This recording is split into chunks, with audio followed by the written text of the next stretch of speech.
Yo, what's going on with y'all? It's your boy Money Making Marlo. I got a special guest with me here today, Odette Thomson. Miss Odette Thomson.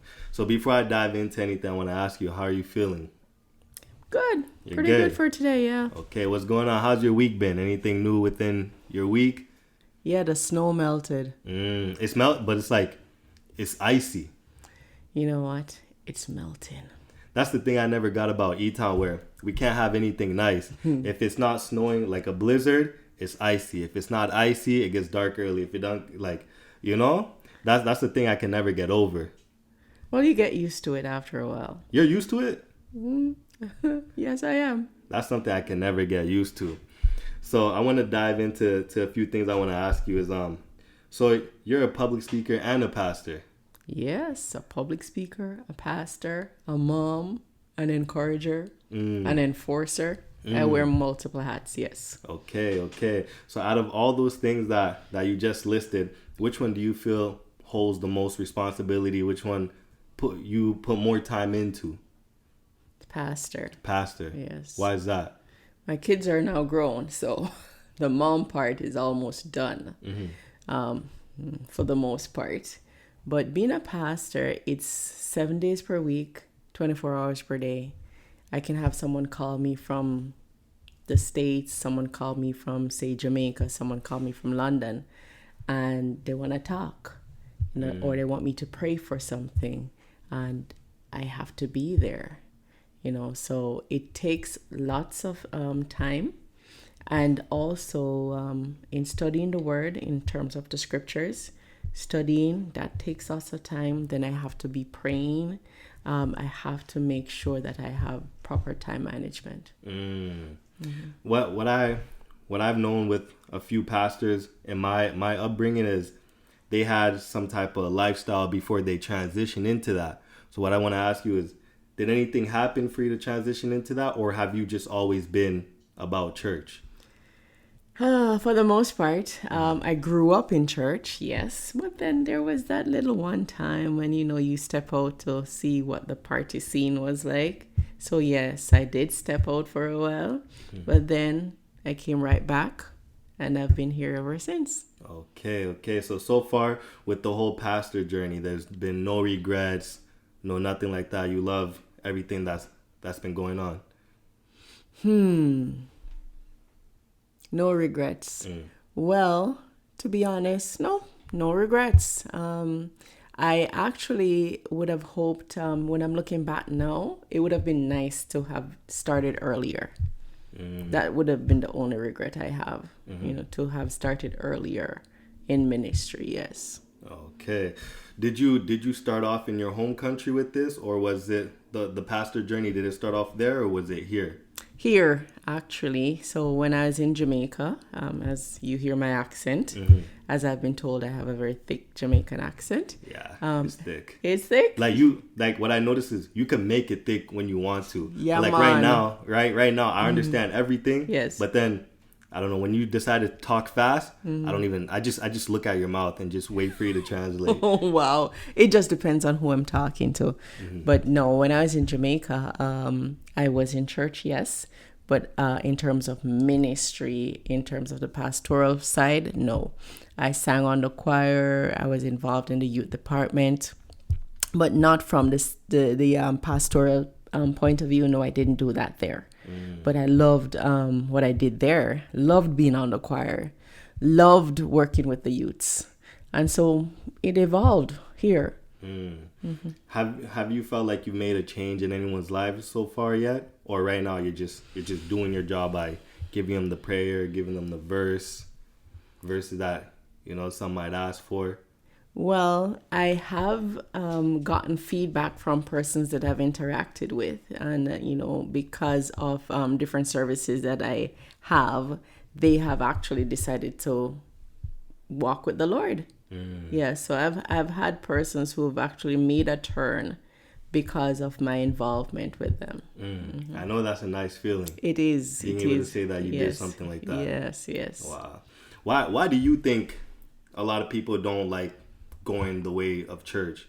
Cause with me, I'm not saying I'm like that. I'm just saying I also grew up in heavy church, like every Sunday church.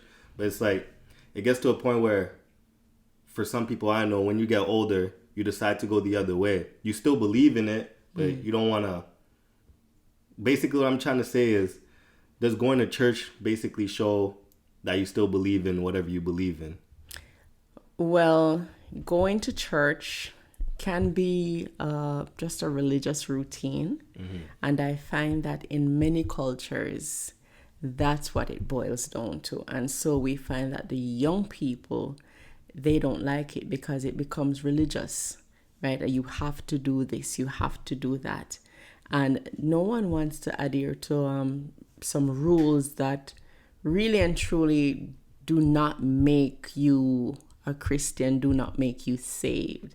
So I do understand where you're coming from in terms of the going to church, the wearing this, the which day to go to church, and just the rules and the regulations. Not that we do not have rules and not that we do not have regulations, but what we do, or what I do, is I make sure to point you to Christ, right? And it's the religion.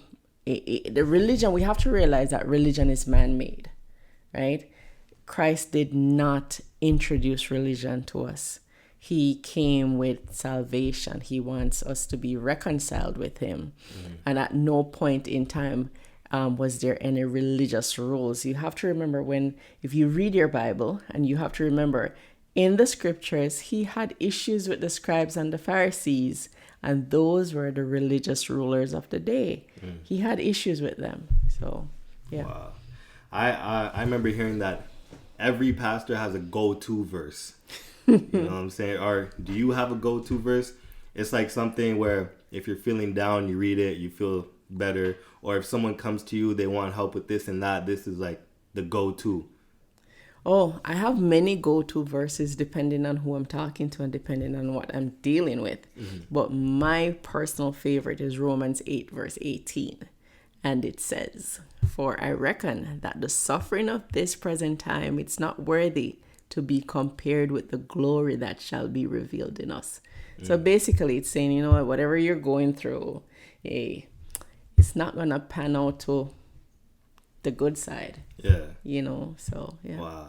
So whenever you have to perform in front of a crowd or preach, in front of a crowd, do you ever get nervous? Do you ever get that feeling in your stomach, or you're just always ready? Nothing ever. Oh no, I'm nervous all the time. All the time. Do you have a routine that you go through before you start preaching or anything like that, or you just go up there and the nervousness fades away eventually?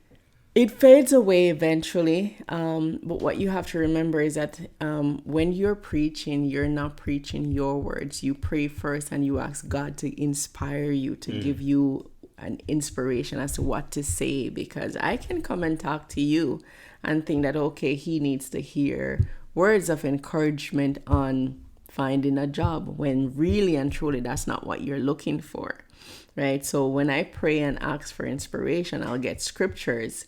And when I come I do my research and I do my homework and I write my sermon down. Once I do that, I have my steps that I follow. You have to come to church. When you come to church, you'll come Sunday after Sunday. It's like, oh, that's her routine. Yeah. Right. But I do have my steps that I go through before. And then I have my steps that I go through while, but you never get, I don't know, maybe persons get to a stage where they're not nervous, but I do know of many bishops and apostles that they are nervous every time they go, because that this is the word of God that you're dealing with. It's not your words. I'm not doing motivational speaking. I'm speaking on behalf of God, right? So. Wow. Because when it comes to doing anything in front of a crowd, for me at least, I like to listen to music or something that just amps me up, gets the blood flowing type of thing. But I just find that what you're doing is just different, because everything that, like you said, everything that you're speaking on, it's not from you directly, it's from what you're reading it off of. Have you ever had a service where And again, I'm just coming from an ignorant point of view. I don't know that much. Have you ever had a service where someone disagreed? Oh, when I read it, it didn't say it like that. Have you ever had something like that? Well, Or does that ever happen? that would be like in not in service where I'm preaching, because when you preach, there is no time for someone to raise their hand and say, "Hey, question." No, but if you do Bible studies, then you're gonna have a point where not everyone will agree with what you're saying, not everyone will understand what you're saying. So as the topic says, Bible studies, so it's a different format from Sundays. So in a Bible study, it's like a classroom, and the teacher is there, and you teach on a particular subject, a particular scripture, and so you're teaching. Not everyone will understand. You're teaching. Not everyone would have known about the topic beforehand, right? So yes, you will have instances where persons don't understand or don't agree. And yes, I've had instances where I've done Bible classes and persons don't understand or they don't agree. But then that's what it's for, right? So we will sit and say, okay, let's talk some more. Wow, because with something like that, I always feel like there's always gonna be that one person that just says, when I read it, it was like this. Yes. When I read it, it was like that. And it's just, both of y'all would have to come to like a mutual understanding. So with public speaking and pastor, do they correlate? Is there, how would I say it? Because I feel like the one thing they both have in common is you're speaking about something to a crowd. So with both of those, are you a better pastor because you're a public speaker, or vice versa? It works hand in hand. I think I'm a better pastor because I do public speaking. I'm a better public speaker because I'm a pastor. So I find that it's easier to do public speaking for me because of my experience with church and my experience with preaching. So when I get up to do public speaking, these are my words now. So I'm not as nervous, because you do your research, you're going to go with a topic, and then you're just going to present and you're going to read the crowd, and then you do your whole presentation based on the crowd. And because sometimes you can interject some new things, and you have to be really prepared there, so I find that it goes hand in hand, where being a pastor helps my public speaking, and my public speaking helps me while I'm preaching. Yes. With the public speaking thing, how long have you been doing that for? I have been doing public speaking. I did public speaking when I was in Jamaica. So you've been doing it for a while then? Yes, I've been doing public speaking for a while from Jamaica. It has expanded since I'm here, because now I'm speaking on different topics. So the most I would say the most recent, but one that I really loved was I did a Black History presentation, and that was awesome for me. I loved it. And I remember when I was doing the research, I didn't want to go with the traditional persons that they talked about in Black History Month. You have, I don't want to call names, but you have the regular people that they say, okay, Black History Month, we're going to talk about this person and that person. And it really, really got me to do some deep dive in terms of research. And I got some really good information that I never had before. And so when I went to do this presentation, it was at a women's prison, and it was they were blown away because they've never heard of this person, and this person was actually from Canada. And so this is someone that was very vocal in terms of civil rights for black persons, but they're not talked about year by year. So it was good for me. It was good for the audience, and Yeah, I came away with information that I never had. They came away with information that they never had, and so that one, it stands out in my mind as one of the best ones. And even with that, I didn't go as a pastor. I just went as a public speaker. And but in my bio, they mentioned that I was a pastor. And at the end, I had so many persons coming over to me. Oh my goodness, I want to come to your church. Yeah. You know, oh my goodness, a woman pastor, I want to come to your church. You know, when I get out, I'm going to come to your church. So it's twofold. As I said, it helps either side. Wow. What before you actually went into the prison to do what you did, what type of environment did you feel like you was going to be getting into? Like as assumptions, because we all have our own thoughts about jail. You know what I'm saying? What I'm trying to ask you is, what did you think you was getting yourself into before you actually got in there? Well, as with anything else that I'm going to do, I actually do my research. So, I was talking to the coordinator actually for a while, and then I found out, okay, you're not going to be exposed to the maximum side. I'm like, okay. But truth be told, you watch those movies, I'm thinking I'm going to see guards. Yeah. And I'm going to see gates being locked behind me. And I'm going to, see like some real... Like crazy, not crazy, but just people that would intimidate me. So that's what I was thinking. And when I got there, it's almost like... what would you call it? A rec center. Yeah. Oh, okay. Where they play and. Yeah. I did a presentation in an auditorium, and I did see guards, but they were few. And they were just not that they were milling about, but it was way different from what I thought I would see. Yes. It's crazy because hearing something like that, exactly what you was talking about, I assume like you see people completely chained up, walking up, but obviously that wasn't the case. No, not that time, but I did see an instance where they were more guards. So there was one Christmas that I'd gone to a high security prison, and this time around there were guards. And so we had gone into the prison to just do a Christmas presentation and, to do carols and, do the whole traditional Christmas scene with them. And we were there, and you could see the little groups. And the guards were at every door. So we were in this room, we were in the chapel.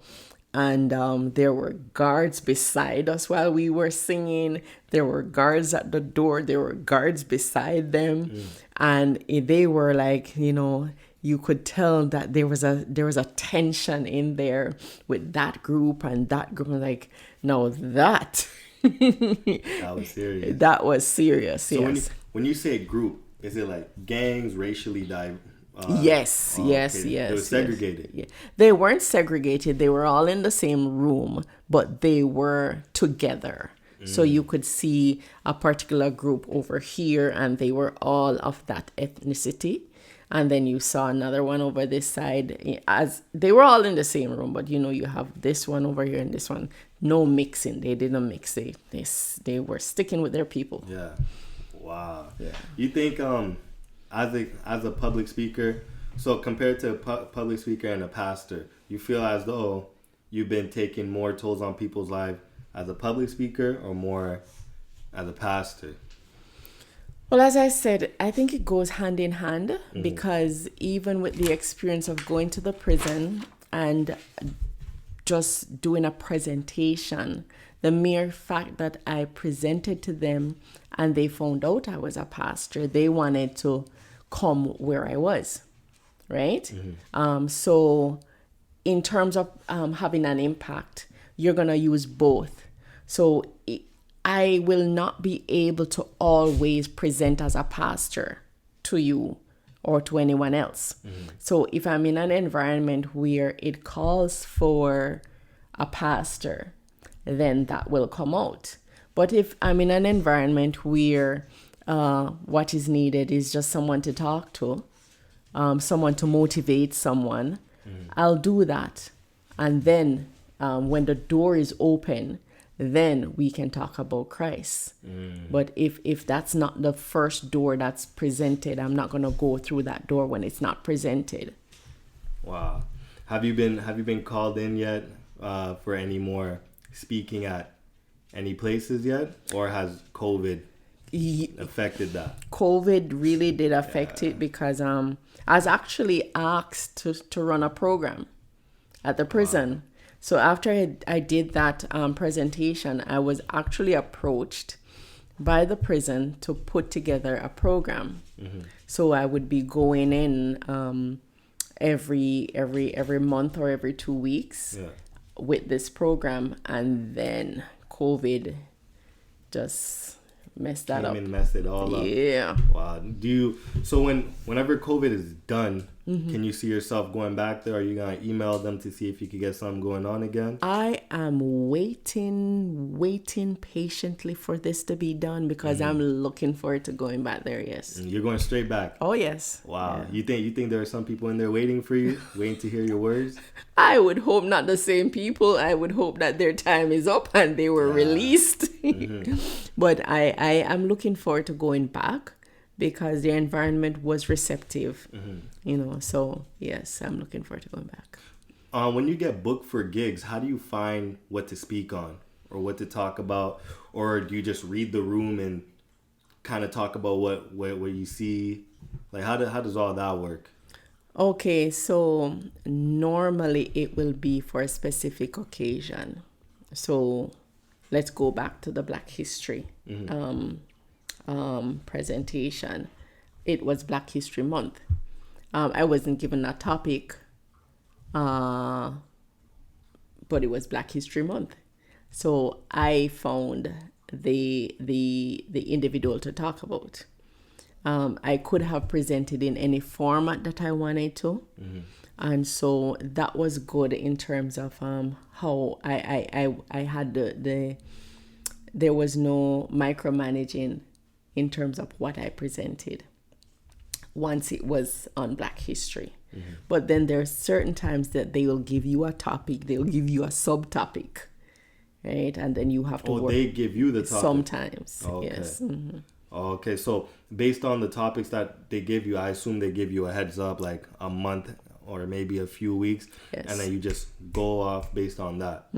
Is it okay to sometimes go off track and kind of dwell on this and then find a way to come back, or do you have to stay on that topic?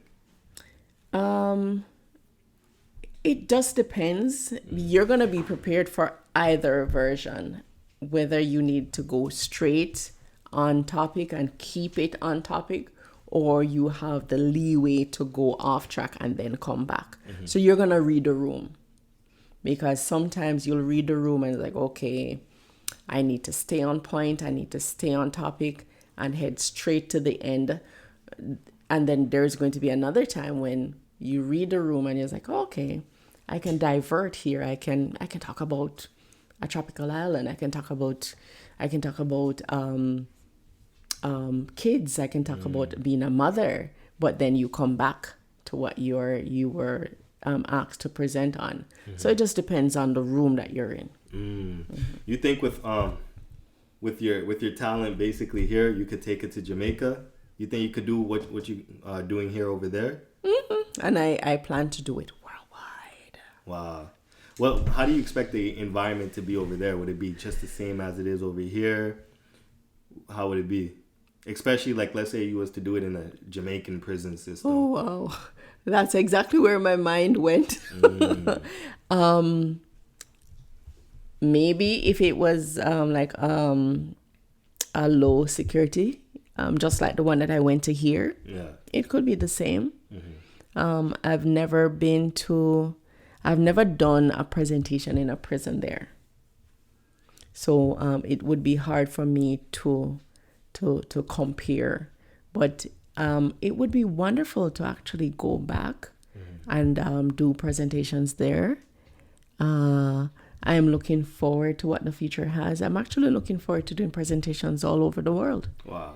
Do you have any other places in the world you like to check out? Like, I know you said all over the world, but is there any place in the world that just sticks out to you? I'd love to go to Russia. Russia. I know that sounds weird, but yes. Russia. Yes. Russia is such a seems backwards to me.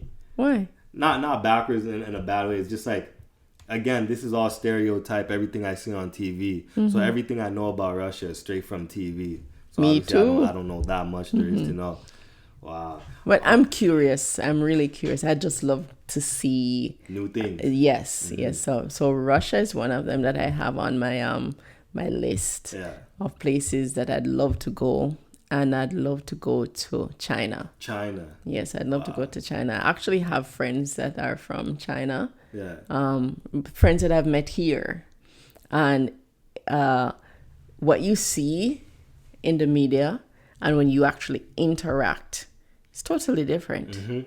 Totally different. And so based on my interaction, I'd love to go there. Yeah. Wow. Besides those two things that you just talked about, do you have any other businesses going on, or is that currently it right now? Well, outside of being a pastor and a public speaker, I am also an administrator, and I've also been in the finance industry for more than 20 years. Jeez. I know, right? Yes, so right now, I'm actually looking in the near future to start my own business. Yes. And that one I'll talk to you about after. But I'm actually looking to start my own business. I like the flexibility, and based on my years of experience, I'd love to do that, to just have my own business where I can open up doors of employment for others. Plus, there's a non-profit that I'm actually looking at starting.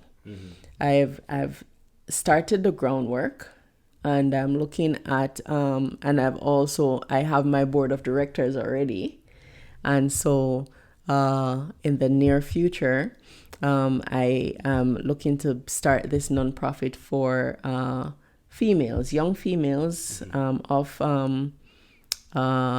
melanin. I'm looking to just work with them in terms of just guiding them through that awkward phase, that 15 to say 24, 25, in terms that transition that they do.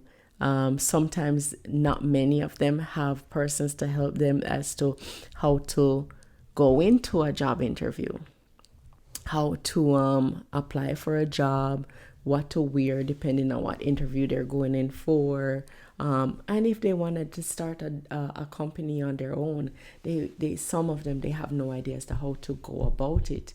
So that transition phase from being a teenager, young adult into that early adult stage there. Yes, I'm looking to have a nonprofit just geared for young women. Wow. So you got a lot going on. Okay. Well, that's all I got to ask. What I like to finish everything off is there anything you want to ask me before I wrap this all up? Oh, well, I've been thinking, I like what you do.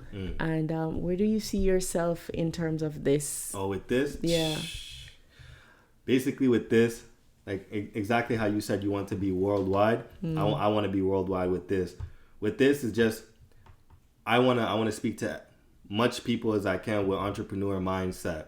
I want to see why you do the things that you do, why you think selling this can make you that much money. I just want to see where everybody's business mindset comes from. And I feel like the best way to have that is to have those actual one-on-one conversation. So in the future, I just see myself just being up there, having my own actual like building that I own where people could come to me, or I could go to them if they don't live in the country. Because so far the furthest I've gone is Vancouver. Okay. I've driven to Calgary for this, but now like I want to start leaving Canada, not even the States. I want to go to, like you said, China. I just want to go everywhere when it comes to this, because the way I look at it is, me and you could look at this laptop and see one thing, someone else will see, just to see where all that comes from. But it's just me trying to get to know someone else. Like, if I have a chance right now, it's crazy to think about, but I'm trying to speak it into existence.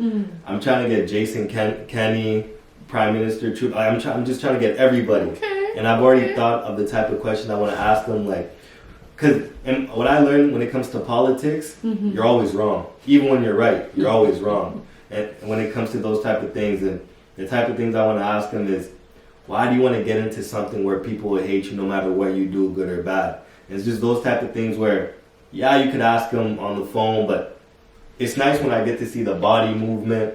Because, example, if me and you are texting and I said something one way, you would probably take it a whole different way just because of the way it's said.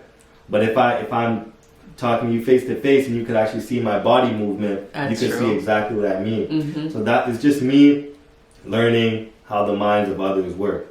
And I'm just trying to get my name out there. Some way, somehow. I just know if I keep at it, God knows where it will be. And that's very important, consistency. Once you're consistent, you will get to the end. Okay. Is there anything else you want to ask me, or is that about it? That's it. Okay. Yeah. I want to thank you for coming on. And again, when you have those business stuff that you was talking to me about earlier going, I want to have you on and talk about that. Okay. That seems like a good idea. You know what I'm saying? It's your boy Money Making Marlo and Odette Thomson. And I'm out. How was that? Amazing. Really? It was good. Yeah, it was really good. Was you?